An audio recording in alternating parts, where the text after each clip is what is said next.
बिस्मिल्लाहिर्रहमानिर्रहीम। अस्सलाम वालेकुम नादरीन, आप यूट्यूब चैनल देख रहे हैं, मैं इमरान खान हूँ। नादरीन, सबसे पहले बलूचिस्तान में इस वक्त जब मैं ये वीडियो रिकॉर्ड कर रहा हूँ तो अभी इतला आई है और ये खौफनाक सूरत हाल है, क्योंकि अभी पाकिस्तान के मीडिया ने इसको कंफर्म नहीं किया। बलूचिस्तान से पाकिस्तान का मीडिया ज़्यादा रिपोर्टिंग करता नहीं है और जो लोग रिपोर्टिंग करते हैं उन्हें मुश्किलात का सामना भी रहता है। जो मकामी सहाफ़ी हैं उन्होंने बहुत थोड़ी इन्फॉर्मेशन दी है, लेकिन इंडियन मीडिया और कुछ बलूचिस्तान लिबरेशन आर्मी के क्लेम्स हैं। वहाँ पे एक बहुत बड़ी लड़ाई हुई है, एक हमला किया गया बलूचिस्तान में मस्तूंग के इलाके में, खड़कूचा का एरिया है। वहाँ पे पाकिस्तान फ़ौज के जो मुख्तलिफ रैंक्स के सिपाही हैं वो वहाँ से गुजर रहे थे। बड़ी तादाद में फ़ौजी नकलो हरकत हो रही थी और ये बसेस के अंदर हो रही थी मुबैना तौर पे, और इस काफ़िले के ऊपर अटैक किया गया। गो के इनके साथ सिक्योरिटी मौजूद थी। वहाँ पे काफ़ी जंग जैसी सूरत हाल बन गई। दो तरफा बहुत खौफनाक फायरिंग हुई है, बाद में काफ़ी मदद भी पहुंचाई गई है, लेकिन इस लड़ाई के नतीजे में बड़े पैमाने पर वहाँ पे सिक्योरिटी फोर्सेस की शहादतें रिपोर्ट हो रही हैं और दूसरी जानिब जो दहशतगर्द हैं वो भी मारे गए हैं। अभी दोनों तरफ से जो है वो क्लेम आ जाएंगे थोड़ी देर के बाद। हकीकत क्या है वो तो जब सरकारी मौक़िफ़ आएगा तब पता चलेगा, लेकिन जो अब तक की हमारे पास इन्फॉर्मेशन है, जो इंडियन मीडिया ने रिपोर्ट किया, न्यूज़ 18 ने, वो तो कह रहे हैं कि 45 पाकिस्तानी फ़ौजी जवान शहीद हुए हैं इस वाक़े में, अफसोसनाक वाक़े में। एक बड़ा हमला है ये, और वहाँ पे जो अस्पताल है उसके अंदर एमरजेंसी भी नाफिज की गई है। इसमें जो अपडेट्स आएंगी वो मैं आपके साथ शेयर करूँगा, लेकिन जो नक्शा है वो इंतहाई खौफनाक है जो खींचा गया है। मुख्तलिफ न्यूज़ देने वालों ने जो बताया अब तक, जो सोशल मीडिया के ऊपर इंफॉर्मेशन है वो भी बड़ी खौफनाक मंजरकुशी कर रही है, लेकिन तफसीलात हमें पता चलेंगी। और दूसरी जानब सिक्योरिटी फोर्सेस भी अपना ऑपरेशन जारी रखे हुए हैं बलूचिस्तान के मुख्तलिफ इलाकों में, और उस ऑपरेशन में या जो ऑपरेशन हो रहे हैं उनमें अब तक मुबैना तौर पर 100 से ज़ायद दहशतगर्द मार दिए गए हैं। अच्छा, इसमें जो दहशतगर्द मारे जा रहे हैं उनमें BLA वालों से भी लड़ाई चल रही है सिक्योरिटी फोर्सेस की, और TTP के साथ भी लड़ाई चल रही है, और दीगर अलग अलग ग्रुप्स हैं जिनके साथ लड़ाई चल रही है। अब जो सिक्योरिटी फोर्सेस बताती हैं वो तो ये है, लेकिन अगर आप बलूचिस्तान में ओवरऑल सूरत हाल देखें तो ये चंद महीने बहुत क़यामत खेज़ गुजरे हैं। हमने मनाजिर देखे, पूरे पूरे शहर के ऊपर दहशतगर्दों ने कब्जा किया, कंट्रोल कर लिया उन्होंने, और कोई उन्हें पूछने वाला नहीं था। BLA के लोग आते हैं और वो पुलिस की गाड़ियों के अंदर गश्त करते हैं। BLA के लोग आते हैं, वो पूरे पूरे शहर के ऊपर कब्जा कर लेते हैं, कंट्रोल कर लेते हैं, और सिक्योरिटी फोर्सेस उन्हें रोकने में नाकाम रहती हैं। वो दंदनाते हुए आते हैं, पुलिस वालों को यरगमाल बनाकर ले जाते हैं। कई वाक़यात हुए जहाँ पे पुलिस वाले बड़ी तादाद में शहीद भी हुए। जाफ़र एक्सप्रेस वाला सानिया हुआ बहुत बड़ा, उसके अलावा बार बार ऐसे सानियात होते रहे। अभी हाल ही में पुलिस के ऊपर एक अटैक होता है कोयटा के बिल्कुल करीब, और उस अटैक के नतीजे में कई घंटे लड़ाई जारी रहती है। पुलिस वाले मदद मांगते हैं, मदद नहीं मिलती, दहशतगर्द कामयाब होते हैं, पुलिस वालों को शहीद करते हैं, बाकी को उठा के साथ ले जाते हैं। अब 5 लाशें मजीद बताई जा रही हैं जो मिली हैं, पहाड़ों से उठाकर लाई गई हैं, और ये कई दिनों से लाशें वहाँ पहाड़ों पर मौजूद थीं, और ये सिक्योरिटी फोर्सेस नहीं लेकर आई, ये मकामी लोग अपनी मदद आप के तहत ये लाशें नीचे लेकर आए। ये लाशें नीचे कैसे आई थीं इसके बारे में अब हमारे पास से मुस्तनद खबरें आना शुरू हो गई हैं, और इसके हवाले से जो लोग लाशें लेकर आए उन्होंने बताना शुरू किया है कि एक्चुअली उस दिन हुआ क्या था। ये जनाब बताते हैं कि बाकायदा दहशतगर्दों के साथ बातचीत हुई थी, और मकामी लोगों ने बातचीत करने के बाद दहशतगर्दों ने उनको इजाज़त दी कि आप आएँ और आकर अपनी लाशें उठा लें, जो पुलिस वाले हैं उनकी। और लाशें उठाने के लिए शराइत ये रखी गई थी कि नौजवान नहीं आएंगे। तो उन्होंने बताया जी कि नौजवान नहीं गए, बल्कि वो लोग गए जिनकी सफ़ेद दाढ़ियाँ थीं लाशें उठाने के लिए, और ये शाम का वक्त था। अब कई लोगों ने इंटरव्यू देकर चीज़ें काफ़ी क्लियर कर दी हैं। अब ज़ैनुल्लाह के साथ मौजूद शेर अली बताते हैं कि जैसे जैसे वो आगे बढ़ते गए, रास्ते के दोनों तरफ मुसल्लह अफराद खड़े हुए उनको दिखाई दे रहे थे। उन्होंने गाड़ियां रोकी, हमारी तलाशी ली और कहा कि मोबाइल फ़ोन इस्तेमाल नहीं करना और ज़्यादा बातचीत नहीं करनी, लाशें उठाओ और निकलो। मुसल्लह अफराद ने उन्हें कहा कि अंधेरा होने का इंतज़ार करें। मगरिब की नमाज के बाद तकरीबन 8 मुसल्लह नौजवान आए और उन्हें अपने साथ पैदल लेकर चल पड़े, और कई मिनट पैदल चलने के बाद वो एक तंग रास्ते पर चलने लगे, और उन्होंने कहा जी कि मुख्तलिफ जगहों पे लाशें पड़ी हुई थी, एक जगह पे 11 और दूसरी जगह पे 10, कुल 21 लाशें। 3 दिन की शदीद गर्मी में लाशों की हालत बहुत ख़राब हो चुकी थी। कई चेहरे इस काबिल नहीं रहे थे कि उन्हें पहचाना जा सके। हमने गाड़ियों में पहले प्लास्टिक बिछाया, फिर एक एक करके लाशें रखना शुरू की। हर गाड़ी में 7 लाशें रखी गईं और उन्हें रस्सी से मजबूती के साथ बांध लिया। शेर अली बताते हैं कि ये मुसल्ला अफराद 19 से 20 साल के नौजवान थे जो पश्तो बोल रहे थे, लेकिन ये पश्तो उनके अपने इलाके की नहीं थी, ये कहीं और से आए हुए लोग थे। अब इन्हें कौन लेकर आया, किसने लाकर वहां बसाया, इसके बारे में कोई समझ नहीं आ रही। फिर उन्होंने कहा जी कि उन्होंने सवाल किया कि ये भी पश्तो, तुम भी पश्तून हो, तो तुम खुद को तालिबान और तहरीके तालिबान कहते हो, इतनी गोलियां क्यों मारी हैं? ये सवाल उन्होंने बात पूछी। तो शेर अली ने बताया कि उनका जवाब था कि ये हमारे मुशरान का हुक्म था, जो ज्यादा बोलता था हम उसके मुंह पर गोली मारते थे, जो भागने की कोशिश करता था उसकी टांगों पर गोली मारते थे। और तालिबान ने कहा कि उन्होंने पुलिस एहलकारों को हथियार डालने को कहा था, लेकिन उन्होंने इनकार किया, इसलिए लड़ाई हुई और सबको मार दिया गया। नाज़रीन जी, बहुत खौफनाक सूरत हाल है। मैं ये सारी रिपोर्ट आपको पढ़ के सुनाऊं तो आप हैरान हो जाएंगे, आपकी आंखों में आंसू आ जाएंगे। ये इस तरीके से मारा गया वहां पे, और फिर उनकी लाशों को मसख किया गया, उनके ऊपर तेजाब फेंका गया। अब जब ये लोग लाशें लेकर आए तो रास्ते में सिक्योरिटी फोर्सेज ने कहा ये लाशें हमारे वाले कर दो। अस्पताल में भी आ गए वो, उन्होंने कहा लाशें हमें दे दो। वजह यह थी कि अगले दिन आर्मी चीफ ने और वजीर आजम ने इज्तिमाई नमाज जनाजा में शिरकत करनी थी, तो लवाहिकीन बिफर गए। उन्होंने कहा जी आपको लाशें हम क्यों दे दें? आप 3 दिन तक लाशें वहां पहाड़ों में सड़ती रही, आप उठाने नहीं गए, और दावा आपने ये कर दिया कि जनाब हमने कामयाब ऑपरेशन कर दिया है। दावा आपने ये कर दिया कि हमने यरगमाली सारे रिहा करवा लिए हैं। यरगमाली तो सारे शहीद हो गए हैं, आपने किसको रिहा करवाया था? और जो लोग दूसरी जगह से वापस आए थे उनको भी मकामी कबायली जाके जो बुजुर्ग हैं वो बातचीत करके वापस लाए थे, और उससे पहले जो पुलिस वाले वापस आए थे वो पैसा और भत्ता देकर वापस आए थे। तो सिक्योरिटी फोर्सेज ने तो किसी यरगमाली को रिहा नहीं करवाया इस सारे इंसिडेंट में। तो ये बहुत बड़ी सूरत बेनकाब हुई है। ये रिपोर्ट इतनी खौफनाक है कि इसको पढ़ने के बाद मैं तो हिल गया था। अब ये इस तरीके से लाशें वापस आई हैं। मस्तूम की सूरत मैंने आपको बताई है, वो धरना देकर बैठे हुए हैं, और धरना देने वालों के कुछ मुतालबात हैं, यानी उनके मुतालबात बहुत ही जायज़ हैं, आईनी और कानूनी मुतालबात हैं। मुतालबात क्या हैं? नंबर 1 वो ये कहते हैं जुडिशल कमीशन आप एक बना दें जो इस बात की इंक्वायरी करेगी ये सारे वाकयात कैसे हुए, जिम्मेदार कौन है। कोई गैर कानूनी काम वो नहीं कह रहे। दूसरा वो ये कहते हैं कि जी आप इख्तियारात दें लेवीज को, और उनको इख्तियारात देने के साथ हथियार भी दें। अगर आपने हमें सिक्योरिटी फोर्सेज को यहां रखना है तो आप हथियार भी हमें देना। लश्कर बनाने की बजाय अपने इदारे बनाएं। उनका यह भी मुतालबा बड़ा जायज़ है। तीसरा वो ये कहते हैं कि ये जो 2 नंबरियां सारी यहां पे बंद करें, बत्ताखोरी। यहां से कोई आता है, कोई जत्था आगे मांग लेता है, कोई यहां से आता है, कोई लेके चला जाता है, कोई लश्कर बना लेता है, कोई कुछ बना लेता है। ये सारी चीजें बंद की जाए। इलीगल माइनिंग जितनी भी है वो सारी बंद की जाए। ये सारा पैसे का फड्डा है ना, लड़ाई तो सारी माल की है, मादनियात की है, तो ये सारे मामला अभी बंद किए जाएं। उनका यह भी मुतालबा बड़ा जायज़ है, और उन्होंने बड़ी अच्छी बातें की हैं। उन्होंने कहा जो गैर कानूनी तौर पे आपने नाके लगाए हुए हैं, या वो जो आपने ये कस्टम्स के इख्तियारात आपने दिए हुए हैं एफसी को, ये इख्तियारात आप ना दें ना, आप चीज़ों को ऑर्गेनाइज करें, कानूनी तरीके के अंदर लेकर आए, जो आइन और कानून के मुताबिक कोई मुल्क चलता है उस तरीके से बलूचिस्तान को चलाया जाए। तो उनके बड़े ही जायज़ मुतालबात हैं। मैंने वो चारों मुतालबात पढ़े हैं, मैं हैरान हो रहा था कि इनको मानने में प्रॉब्लम क्या है, लेकिन ये मुतालबात को मानते ही नहीं है, बात सुनते नहीं है। चारों मुतालबात उनके जायज़ हैं, और वो 8-9 दिन हो गए हैं वो वहां बैठे हुए अपनी लाशें रख के सड़कों के ऊपर। ये आसान नहीं होता।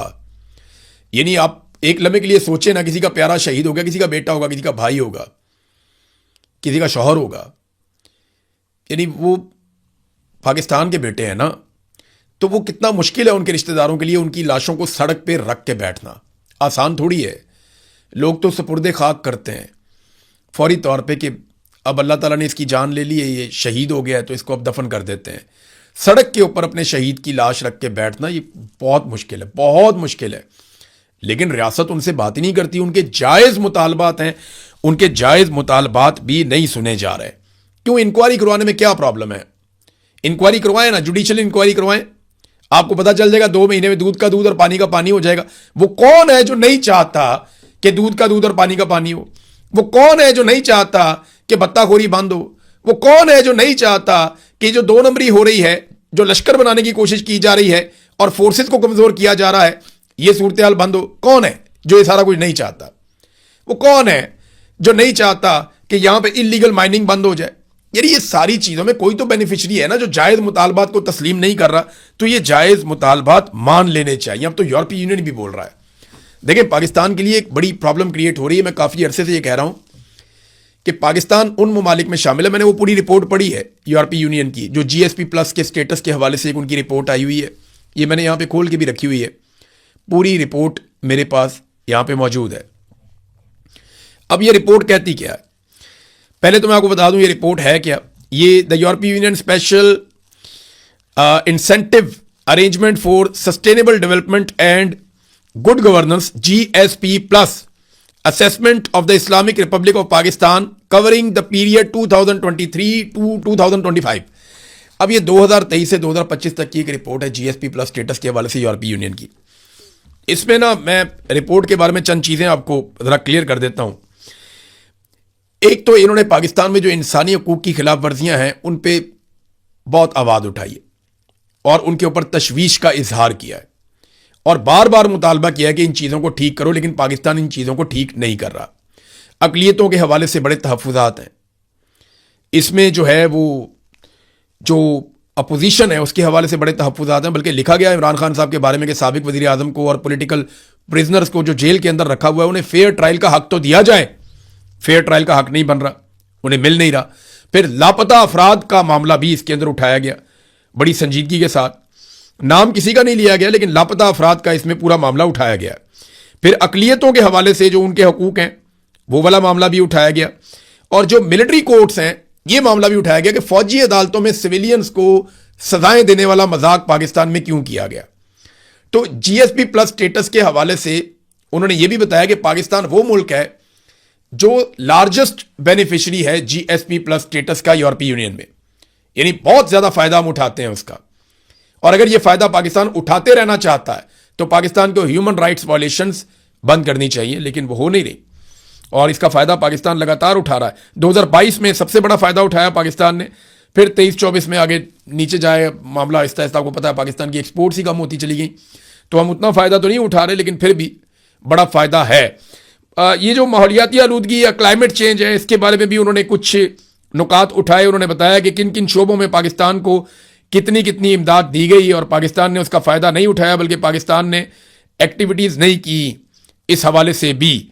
और ह्यूमन राइट्स सबसे अहम चीज़ है, मीडिया के हवाले से आवाज़ उठाई गई। पीका के कवानीन का खास तौर पे जिक्र किया गया, जो पंजाब ने कानून पास कर दिया उसका भी जिक्र किया गया कि किस तरीके से सहाफ़ियों को दबाया जा रहा है, किस तरीके से अदलिया को दबाया जा रहा है। अभी एक और इंटरनेशनल रिपोर्ट आई थी जो बता रही थी पाकिस्तान की अदलिया में करप्शन बढ़ती चली जा रही है। 26वीं और 27वीं आईनी तरमीम को मनसूख करो क्योंकि अदलिया तबाह बर्बाद हो गई है।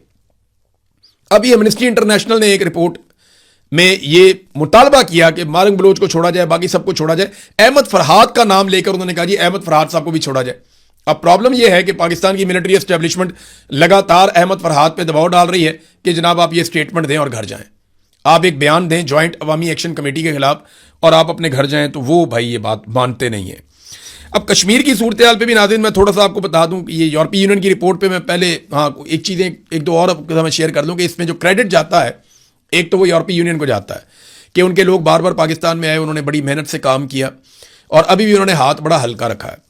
दूसरा इसके अंदर जो है वो कुछ ऐसी ओवरसीज पाकिस्तानियों की तंजीमें और कोशिशें हैं जिनकी वजह से ये सब मुमकिन हुआ। इसके अंदर एक PWA है, पाकिस्तान वर्ल्ड अलाइंस, उन्होंने बहुत काम किया। यूरोपाक है जिसने इसमें बहुत काम किया और इसके जो लोग हैं जो इसमें काम कर रहे हैं NGOs में वो मुबारकबाद के मुस्तहिक हैं।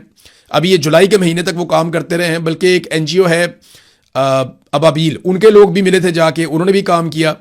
फिर जो कुछ अक़लियतों के नुमाइंदगान हैं वो जाकर मिले, उन्होंने भी यूरोपीय यूनियन को सूरत हाल का बताया। फिर कुछ जो पिसे हुए तबकात हैं पाकिस्तान के अंदर या बलूचिस्तान से रिलेटेड जो लोग हैं जबरी तौर पे गुमशुदगियों का केस जो उठाते हैं, उन्होंने जाकर ये सारे मामला यूरोपीय यूनियन को बताए। तो उन्हें और बहुत कुछ भी यानी वहाँ आइडिया है। जिन लोगों ने मुलाकातें की जाके उन्होंने मुझे बताया और ये सिलसिला अभी रुकना नहीं है, ये सिलसिला अभी आगे चलना है। तो पाकिस्तान को ना ये किबला दुरुस्त करना पड़ेगा। ह्यूमन राइट्स के मामले में कम से कम जो आसिम मुनीर साहब के रजीम ने जुल्म और बर्बरियत का एक बाजार गर्म किया है वो मामला ठंडा करना पड़ेगा। इस तरीके से पाकिस्तान आगे बढ़ नहीं सकता। जो सियासी कैदी हैं उनको रिहा करना पड़ेगा, उनके ऊपर जुल्म और जबर का सिलसिला बंद करना पड़ेगा। अभी मैं देख रहा था सनम जावेद साहिबा की कोई पता नहीं AI से बनी हुई है या ठीक तस्वीर है, उन्हें अस्पताल शिफ्ट किया गया जेल से। उनकी हालत बहुत ख़राब बताई जा रही है और ये बहुत सारे लोगों की हालत अब ख़राब कर दी गई है। पता नहीं खुराक के अंदर कुछ डाल रहे हैं, क्या कर रहे हैं, कुछ भी करके उन लोगों को जो टूट नहीं रहे, जो हार नहीं मान रहे, उनको अब फिजिकली कमज़ोर किया जा रहा है, उनको बीमार किया जा रहा है। तो वो उनके घर वाले बहुत तशवीश में थे, बहुत परेशान थे। मेरी एक जर्नलिस्ट से भी बात हुई, उन्होंने बताया जी कि वो निकाला तो था अस्पताल के लिए, लेकिन लेकर नहीं गए किसी अस्पताल में, कुछ समझ नहीं आ रही, और फिर उन्हें ट्रीट करके या कुछ उन्होंने बताया और फिर उन्हें वापस लेकर जेल में चले गए। कुछ लोग सोशल मीडिया पे मजाक उड़ा रहे थे इस बात का। ये जब बोझ आप पे पड़ेगा ना तब आपको पता चलेगा। ये जो मजाक उड़ाने वाले हैं ना, इनकी वाबस्तगी हो सकती है किसी और पॉलिटिकल पार्टी से, या ये सनम जावेद से नफरत कर सकते हैं, लेकिन एक बात याद रखिएगा, जितना उसने बोझ उठाया है ना, इसका 10% भी उठाना बहुत मुश्किल है। मैं सच बता रहा हूं आपको, जितनी मार इस फैमिली ने खाई है, जितनी इन्होंने तकालीफ बर्दाश्त की हैं, जितना इनकी फैमिली ने तकालीफ बर्दाश्त की हैं, आप इसका 10% भी नहीं कर सकते, नॉर्मल आदमी नहीं कर सकता। तो आफरीन है उन लोगों पे जो डट कर खड़े हैं और जिन्होंने मुकाबला किया। तो किसी को ताना देने से पहले यह जरूर सोच लीजिएगा कि बारी बारी सबकी बारी। ये मैं हमेशा से कहता रहा हूं, जो सहाफ़ी मुझे मार पड़ते हुए देख के हंस रहे थे ना, उनकी बारी आ गई। तो बारी बारी सबकी बारी, और जिनकी नहीं आई ना, उनकी थोड़े अरसे बाद आ जाएगी। तो इस सिलसिले को रोके मिलकर, ताकि जो बाकी लोग बचे हैं वो हमेशा बचे रहें। बहरहाल ये जनाब कश्मीर की सूरत हाल पे आते हैं। कश्मीर में जॉइंट अवामी एक्शन कमेटी ने कहा कि फील्ड मार्शल के जवाब के तौर पे ये कमर साहब आ गए हैं, शाह साहब, और अब ये हमारे साथ मामला जो है वो हल कर लेंगे, और हम उम्मीद करते हैं कि अब हम लॉन्ग मार्च में नहीं जा रहे, तो मामला खुश सलूबी से हल हो जाएगा, हमारे मुतालबात माने जाएंगे। फिर मैंने आपको बताया कि 6 सीटों वाली बात उनसे की गई थी, पीपल्स पार्टी भी बीच में आई थी। तो पीपल्स पार्टी का तो मैं आपको क्लियर कर दूं कि पीपल्स पार्टी के पास कोई मैंडेट नहीं था, वो कुछ कर नहीं सकते थे। फिर अकील मलिक साहब आते हैं टीवी के ऊपर, वो आकर कहते हैं जनाब इसका तो हमारे साथ ताल्लुक ही कोई नहीं है, हमने तो नुमाइंदा बनाया नहीं इनको, ये जो ओवरसीज वाले आ गए हैं कमर साहब, इनका तो ताल्लुक ही कोई नहीं है। फिर मिलिट्री एस्टेब्लिशमेंट ने अपने कुछ करीबी सहाफ़ियों के जरिए से पैगाम भिजवाया, और ये सोशल मीडिया के ऊपर उन्होंने ट्वीट करके बताया कि जनाब इनका कोई ताल्लुक नहीं है, फील्ड मार्शल का कोई मैंडेट इनके पास नहीं है। अब जॉइंट अवामी एक्शन कमेटी ने इस पर क्या फैसला करना है, ये हमें आने वाले वक्त में पता चल जाएगा। इलेक्शन बहुत मुतनाज़े हो गए हैं, और पाकिस्तान की सरकार को प्रॉब्लम सिर्फ इसमें सारे में एक है कि किसी तरह जॉइंट अवामी एक्शन कमेटी इलेक्शन के बाइकआउट के हवाले से बहुत सख्त मौक़िफ़ ना ले, और वो ये टाइम गुजारना चाहते हैं। बिलावल को उन्होंने हुकूमत बनाकर देनी है, क्योंकि PMLN को तो पता चल गया वो वहाँ पे बाहर नहीं निकल सकते, निकल तो बिलावल भी नहीं सकते, लेकिन उन्होंने 5 जलसे रखे हैं और उसके लिए बहुत सख्त सिक्योरिटी का इंतजाम किया गया है, और चुन चुन कर बंदे उसके अंदर बिठाए जाएंगे। बाकायदा पुराने बंदे इकट्ठे किए जा रहे हैं, और वही बंदे ज़्यादातर आपको अलग अलग जलसों में नजर आएंगे। तो बिलावल ने थोड़ा सा एक शो ऑफ करना है कि जी मैं 500-700 बंदा इकट्ठा करके जलसा कर सकता हूँ। तो 500, 1000, 2000 बंदे का वो जलसा करेंगे, और मुख्तलिफ जगहों पर 4-5 टूर करने के बाद फिर बिलावल को हुकूमत बनाकर दी जाएगी। अब तक का तो फार्मूला ये है, लेकिन क्या ये हो पाएगा? देखिए, अगर बाइकआउट कर देती है खुलकर पूरे वाशगाफ अल्फाज में कि नो राइट्स नो वोट, या नो जस्टिस नो वोट, कि आप हमें इंसाफ नहीं दे रहे, हमें हकूक नहीं दे रहे, तो हम वोट भी नहीं दे रहे, अगर ये मूवमेंट चल जाती है और आज़ाद कश्मीर के लोग वोट डालने के लिए नहीं निकलते, तो पूरा का पूरा इलेक्शन जो है वो मुतनाज़े हो जाएगा। फिर ये जाली वोट कहां से लाएंगे, कहां से डालेंगे, और मीडिया की रिपोर्टिंग तो वैसे ही बंद की हुई है वहां पे। तो फॉर्म 47 जारी किए जाएंगे। फॉर्म 47 जारी करके जो पाकिस्तान में अंजाम हो रहा है, आज तक कोई एक चीज नहीं चल रही, वही अंजाम आजाद कश्मीर में भी होगा फॉर्म 47 का, कोई और उसका नतीजा निकलना नहीं है। नाज़रीन, आपको एक तस्वीर दिखाता हूं मैं, ये जरा तस्वीर देखें। इसमें ये रजब तैयब उर्दगान है, इनके साथ बैठे हुए हैं फील्ड मार्शल आसिम मुनीर, देखें कितनी दूर बैठाया हुआ है। ये है वो जगह जहां पे एक सरबराह मुमलिकत के सामने आर्मी चीफ बैठता है। पाकिस्तान में तो शहबाज शरीफ साहब अपने से एक कदम आगे रखते हैं। बाद औक़ात ईरान के दौरे पर गए तो फील्ड मार्शल बीच में थे, एक तरफ नायब वज़ीर आज़म, एक तरफ वज़ीर आज़म, तो वो उनको प्रोटोकॉल ज़्यादा देते हैं। लेकिन जब फौजी मिल रहे थे फील्ड मार्शल आसिम मुनीर से, तो उन्होंने काफ़ी प्रोटोकॉल दिया। लेकिन जब उर्दगान मिले हैं तो उर्दगान ने वहाँ दूर बिठाया। तो कम से कम 2016 में जब फौजी बगावत हुई तुर्की में, और फौजी बगावत को कुचल दिया अवामी ताकत के साथ तैयब उर्दगान ने, तो उसके बाद उन्होंने ये ज़रूर सीख लिया कि वर्दी वाले आदमी को कहाँ बिठाना है, और जो अवामी मुंतखब नुमाइंदा है उसे कहाँ बिठाना है। मारक बलोच साहबा ने नाज़रीन अपील दायर कर दी है बलूचिस्तान हाई कोर्ट में अपनी सज़ा के खिलाफ। हम उम्मीद करते हैं कि उन्हें वहाँ पर इंसाफ मिले और उन्हें रिहाई मिल जाए, क्योंकि जब आप बलूचिस्तान में सियासी आवाज़ों को कुचलेंगे, ह्यूमन राइट्स की आवाज़ों को कुचलेंगे, तो फिर बंदूक वाले आगे आएंगे। तो बेहतर यह होता है कि आप नौजवानों को बंदूक के बजाय कलम से या आवाज़ से लड़ना सिखाते हैं और आप इस बात की कदर करते हैं। इसी को पॉलिटिक्स कहते हैं, इसी को कहते हैं कि उम्मीद आपने लोगों की टूटने नहीं देनी। जब आप लोगों की उम्मीद तोड़ देते हैं तो फिर लोग हथियार उठाते हैं। अब ये मैं मनाजिर देख रहा हूं बलूचिस्तान में, जिस तरीके से एहतजाजी रैलियां निकलना शुरू हो गई हैं। सानिया ज़ियारत के खिलाफ बहुत बड़े पैमाने पर बलूचिस्तान में एहतजाजी रैलियां निकल रही हैं और ये एक एहतजाजी रैली के मनाजिर हैं जिसमें हजारों लोग पैदल चलते चले जा रहे हैं। इनमें जो है वो फ्रंट के ऊपर खवातीन भी मौजूद हैं, बच्चे भी मौजूद हैं, बुजुर्ग भी मौजूद हैं।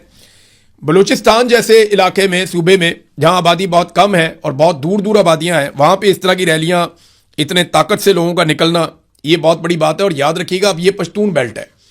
इससे पहले बलूच बेल्ट के अंदर बहुत ज़्यादा दहशतगर्दी हो रही थी, आउट ऑफ कंट्रोल चला गया था। अब पश्तून बेल्ट में भी यही हो रहा है। फजलुर रहमान साहब इनकलाबी हुए या नहीं हुए, पाकिस्तान के मीडिया में ये बहस चल रही है। तो मैंने एक सर्वे करवाया पाकिस्तानियों से और मैंने सवाल ये पूछा कि आपके ख्याल में फजलुर रहमान साहब इनकलाबी हो चुके हैं या नहीं हुए। पाकिस्तानी इसके बारे में क्या सोचते हैं। लगभग 10,000 के करीब हमें वोट पड़े हैं।